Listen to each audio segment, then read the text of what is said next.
the next frontier will be customized content in exam room 1 for the psoriasis sufferer, customized content in exam room 2 for the person who's there for the cosmetic procedure, so that the experience is very much bespoke. It's just the way to meet patients on their journey and continue to make point of care the impactful channel that I believe it is. Recorded live in Cannes at the Cannes Lions International Festival of Creativity. It's the MM+M podcast in partnership with Health Monitor Network. You're listening to the MM+M podcast. This is a special edition coming to you from the sunny shores of Cannes in France. I'm Steve Madden, editor-at-large for MM+M, and my guest here today is our old friend Dave Paragamian. David is the CEO of Health Monitor Network and a veteran of the Cannes scene. Dave, welcome. Thank you, Steve. Good to be with you. Glad you're here. What brings you to Cannes? Well, I've been fortunate enough in my career. I've been here a handful of times. This is my first time in the media side of the lens in my Health Monitor role, and couldn't be happier. It's really a great opportunity to not only see great work and get inspired by what we're seeing in the marketplace from good marketing and advertising, but it's also an opportunity to get with some of our C-level clients and get quality, quiet moments. What specifically brings you to Cannes this time? Well, I had an opportunity to speak with an investment banking group, yesterday that was sponsoring a panel full of folks like myself telling our stories, as well as I said, I got a number of appointments with people that opportunity to have a conversation that we just couldn't have in a conference room somewhere. I'm a little surprised that there's not more M&A presence here at Cannes. I mean, you can think famously of JP Morgan, and it's absolutely packed. And here it's spread out. It's pretty pleasant, and everybody's in a good mood. I'd expect to see more of that, but I'm glad that Solomon was able to convince you to come. You've been at Health Monitor Network now since 2021, right? Late 2020. I joined in December of 20. In the depths of the pandemic. Yes. Yeah. And so, that's 5 full years to work on the company. How would you describe what you've been able to do with Health Monitor Network in those 5 years?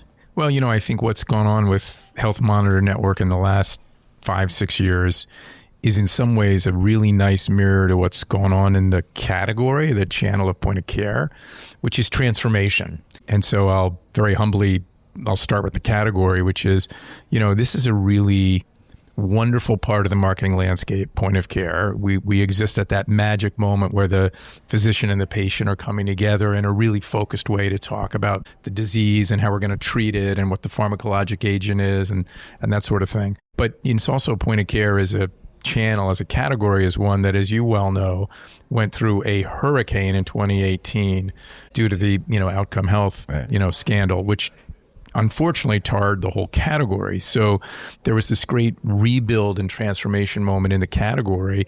And over the last 6 years, the category, I believe, has gone from being a tactical last mile add-on to a marketing plan, hey, we need some point of care, to a foundational element of, no, this is really an important priority, something I can't get in other elements of the media sphere. We really need point of care. And so the transformation in the category has been from this tactical element, I think, to a more strategic element. And at the same time, the story for Health Monitor is we were, at the time, 6 years ago, a legacy print media company with a modest-sized digital business. Today, we are an overwhelmingly digital business. We've grown the business by a 3 or 4x multiple on the top line, mostly through organic growth. We've had some acquired innovation.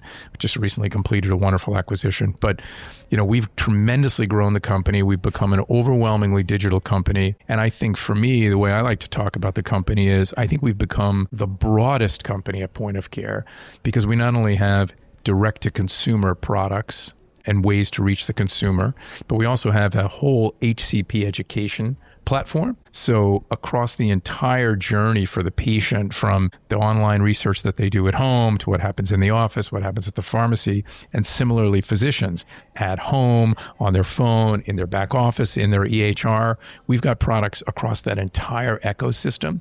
So we've become, I think, the broadest company at point of care, which is part of our transformation and has allowed us to become, I think, a better marketing partner.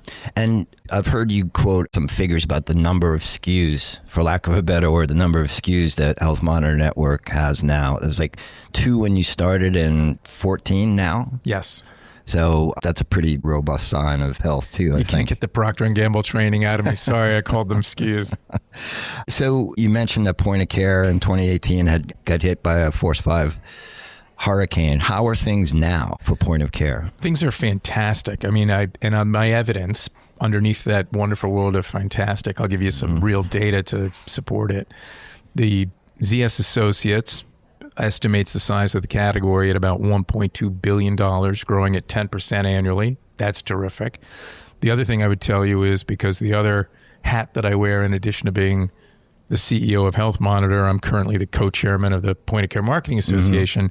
And I can tell you, in the last 3 to 4 years, we've more than doubled the number of member companies at the Point of Care Marketing Association. So whether you're a math person and you want to look at the data on the size of the category from someone like ZS, or you're a liberal arts side of the campus person and you want to look at the more qualitative nature of how many member companies have raised their hand to say we want to be part of PACMA, that's exploded too. So I think, as I said, the channel itself continues to thrive, continues to grow. And I think it is in large measure too, as you said, when you come through a Category 5 hurricane, the only thing you can do is rebuild. I hate to use the overused phrase, build back better, as they used to say, right? So I think that's what the category did. The category embraced point of care marketing standards on verification, measurement, all those things that give advertisers confidence. And so I think the growth of the category is because we really did build back better. We built back better measurement systems, better verification and audit systems. So I think advertisers can have tremendous confidence that the program that they're getting from us or our competitors is audited, it's verified. We've really all together come together to lift up the channel. So at the Solomon event that you spoke at last night, it was really interesting. There was a special focus, I thought, on sort of out-of-home media, which has a tendency, when you think of it very broadly, people kind of go, oh yeah, out of home, I forgot about that, like in the elevators or at gas stations, billboards, things like that. And yet it's really memorable. And it's all of a sudden becoming kind of cool. So, I mean, is there a larger growth in out of home, not just point of care, but any kind of out of home? I think there is. I mean, the Solomon folks have the data to tell you about the overall digital out of home category, of which we're a sub sleeve. But, I think, yes, there's been an explosion there. And for me, the difference and why I love point of care so much is that we are measurable beyond just eyeballs and impressions. We do track all the way back to the magic of the prescription, the refill. All of those things are part of our measurement for our clients. So part of the beauty of it, specifically at point of care, is the ability to personalize it. What's happening? What are you guys doing with personalization, which is so important and drives results? So again, as the categories you mentioned has transformed, and we've transformed at Health Monitor from being a 2 SKU company to this really robust, broad offering, we like to talk to our client partners about what I call personalization at scale, meaning we can identify that hand-raising condition sufferer in her home, get information in her email that gives her information and questions to ask her doctor. We can track her on the way to the doctor's office. We can deliver messaging, of course, in the physician's office, into the exam room, all the way to the pharmacy as she's filling a prescription. And, the future for us, spoiler alert here, is we're looking at further personalizations, that person A is going into the dermatology office for psoriasis and is going into exam room 1. Person B is going into the dermatologist's office for Botox and they're going into exam room 2. And the next frontier will be customized content in exam room 1 for the psoriasis sufferer, customized content in exam room 2 for the person who's there for the cosmetic procedure, so that the experience is very much bespoke, it's just the way to meet patients on their journey and continue to make point of care the impactful channel that I believe it is. And how do you square that degree of personalization with privacy rules? So that's why this is all in the early beta stages for launch in the years ahead. But the important thing is that because we have the patient information as they check in and head to an exam room, as long as it's done in this HIPAA compliant way, that's not the same way when you check into your hotel room and you get to your room and it's got your name on the television screen. That always creeps me out. Right. I don't like that. Right. So not that level of personalization. I mean, there's still in the exam room, for example, on our number one product, the exam room screens, that bespoke educational content will still be a variety of topics. It'll just be that one of those is very much about the thing you're here to see the doctor about today, in addition to other relevant, disease conditions in that office. So the idea here is to make it valuable, personable, but not creepy. Valuable and personable good, creepy bad. So, Dave, it's a little bit of a fool's errand given how quickly things are evolving here with technology and the economy and everything else. But if you were to look 5 to 10 years ahead, where do you think personalization will be? Where do you think point of care marketing will be? Where's this all headed?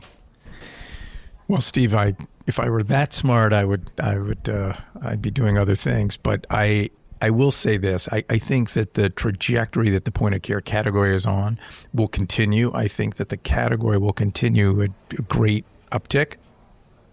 I also think we'll see more players pursuing the pathway that Health Monitor is taking a leadership position in, which is we want to have this broad, fulsome offering so that we can reach patients at home, on the way to the physician's office, in the physician's office, at the pharmacy, and a similar on the HCP's journey. And I think there'll be others that embrace that more comprehensive, fulsome approach, because we can use things like AI to continually better refine and target and accelerate our work. And so I think that the category continues this upward trajectory. I think personalization is clearly part of the future, and delivering the right message to the right patient at the right time. And as you just said a moment ago, so that it's done in a way that is, of course, HIPAA compliant, but so that it's comfortable for the patient and doesn't feel intrusive, but it gives them the information they need in their quest for information.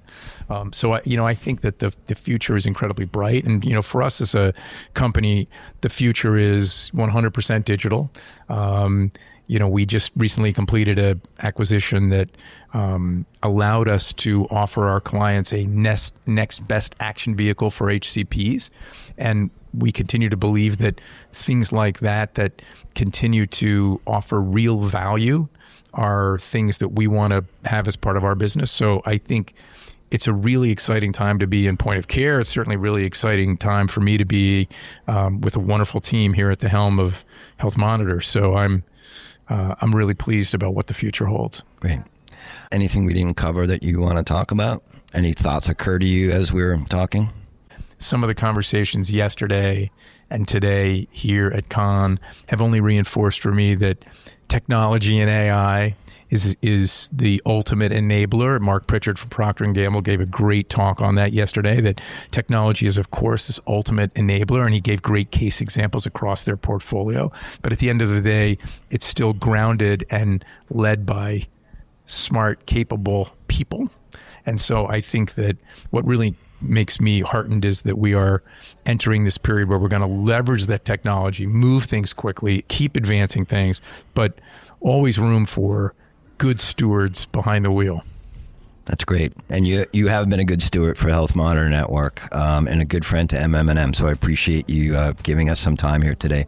Thanks for your time, Steve. Thanks, Dave. My guest today has been David Paragamian, CEO of Health Monitor Network. He is about to hop in his car and go someplace more fabulous even than Cannes, I'm sure. Dave, thanks for joining us. Thank you.